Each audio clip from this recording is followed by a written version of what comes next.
Hello everyone, welcome back. This is the second video I'm doing today on Thursday.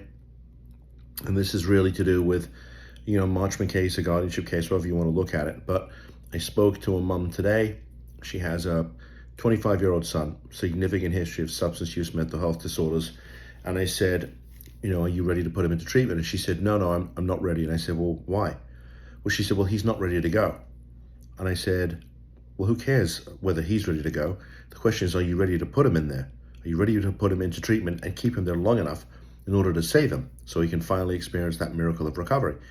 And she said, well, I'm waiting for him to decide that he wants to go. And I said, but that might never come. And, I just sort of kept quiet. And she said, well, what do you mean? I said, look, your son has a disease.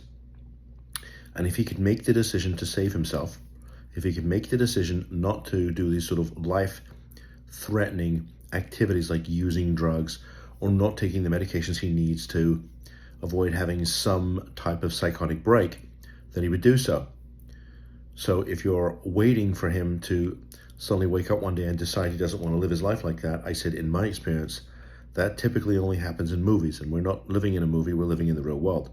I said, respectfully, I said, you have to make the decision he cannot make. Not that he doesn't want to make or won't make, he cannot make it because that's the nature of his disease.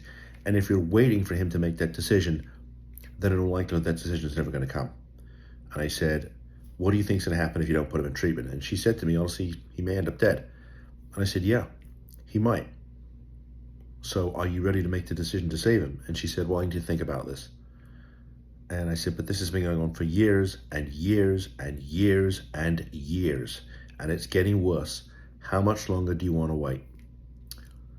And she said, I don't know. So really heartbreaking. I can't tell you how much it bothers me, I guess is the word I'm looking for, because this is what we do. And help families to, save families, help them to save their loved ones. And it just breaks my heart when a family simply cannot make the decision to save their loved one. And I don't know, and perhaps it's just the nature of the beast. We're dealing with a family disease because it's affecting the whole family. But ultimately, if you're a family, you're watching this video, you have got to make the decision to save your loved one. They cannot make it.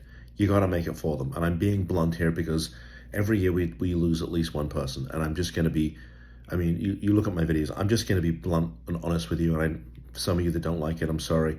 But we're dealing with life and death here. And if if you're looking for me to tell you that it's going to be all well and good if you don't take action, I'm just not going to tell you that. I'm going to tell you if you don't take action, you're going to lose your loved one. That's the truth. And that's why, I'm so pushy, I guess is a good word, about Marchman Act and Guardianship, and to a certain extent the Baker Act if it's used properly. So I want to share that with you. If you want to talk to me more about how you can use a Marchman Act or a Guardianship or both, because they're really powerful if you do them together, to save your loved one, then I want to have that conversation with you. If you're not ready, I totally understand it, I respect it, but then I can't help you. In any event, thanks for tuning in. See you in the next video. Bye-bye.